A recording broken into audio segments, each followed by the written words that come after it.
Hello, welcome back to my furniture deprived home. I have a new chair.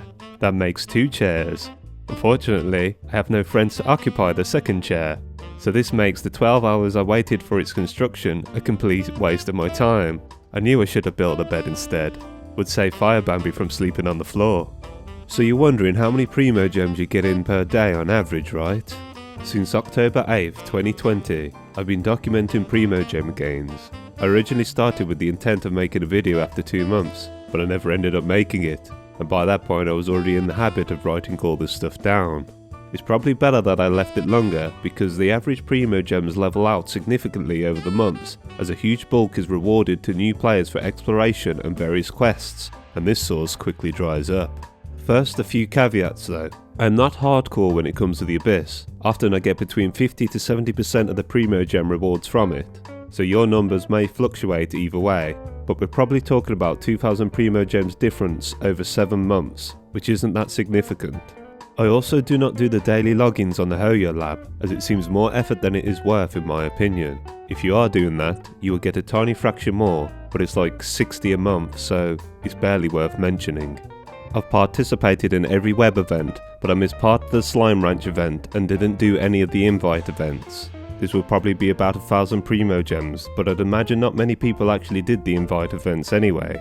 It is also important to note that to my knowledge I have redeemed every promo code, but there is always a possibility I may have missed one somewhere. From a rough estimate, you're probably looking at a 2 to 3% error margin with these considered, so keep that in mind going forward. Since October the 8th, I've earned a total of 75,080 Primogems. This includes 1,193 I earned from before October 8th. However, it is important to note I actually spent 75 wishes at minimum before this, and gained my first 5-star on the account.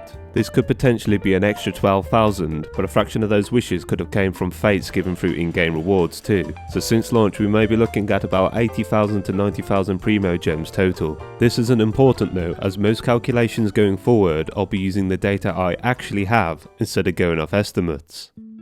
From 75,080 gems we would get 469 wishes, which is 5 guaranteed 5-star characters if you go right up to max pity. This is with Welkin and Battle Pass. From Welkin again, 20,610 from daily logins and 2,400 from the Genesis crystals that it gives, giving a total of 23,010 Primogems.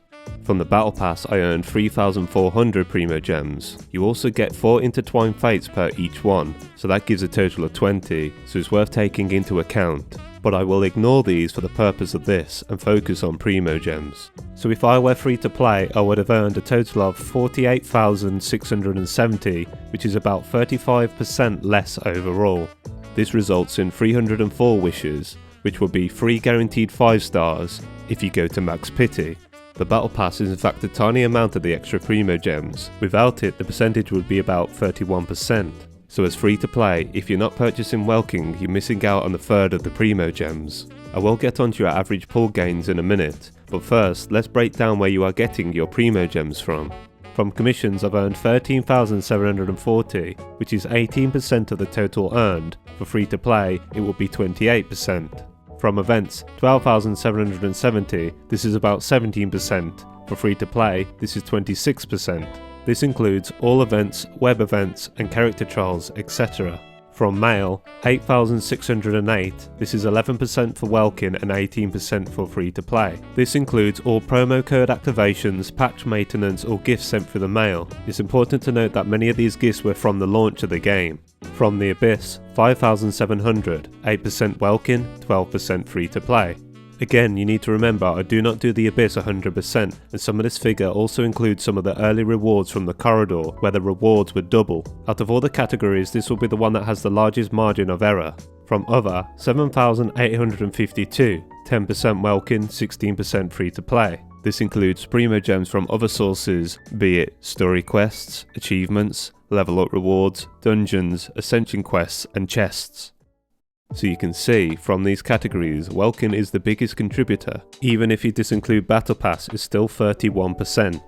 The biggest takeaway is the average pull per day though. If I take the mean average of all my pull gains per day since October 8th, 2020 to the day I'm putting this together, which is the 24th of May, 2021. It levels out at 2.01 pulls per day for Welkin and Battle Pass users. Without Battle Pass, you're probably just a fraction under 2 pulls per day. So to calculate free to play, we take the total number of Primogems gained, divide it by 160, which gives us our total pulls. We then divide this by the total number of days. This gives us 1.33 pulls per day. Simply, you're gaining 35% less per day, which should be obvious from the totals anyway. So as free to play, this is roughly how much you are gaining each day if you participate in every event, do roughly average on the Abyss, and claim all promo codes, etc. What I find interesting about these numbers is if you take the Welkin average, which is 2 per day, multiply it between the updates, which is 6 weeks, 42 days, you'll get 84 pulls for Welkin. So it's like Mihoyo has set it up so you're almost guaranteed a 5-star every patch on Welkin, whereas free to play you will be getting 56 pulls during this period. With this info you can predict how long it's going to take you to save up. This data has been gathered from 7 to 8 months, so the average has stabilised somewhat and remained consistent for a while now. I will continue to track it because it's became habit, so we will soon see if they're getting more generous or more stingy going forward. It's really up to you if you think Welkin is worth your time. I personally treat the game as a service and not a gambling machine, and find I'm much more satisfied with paying into it as we receive regular content. As for you free-to-play players, don't worry, you don't need to give money to help support the development. Them damn whales are paying enough to cover all our asses. But with that said, Facepalmy the Third and Fire Bambi, out.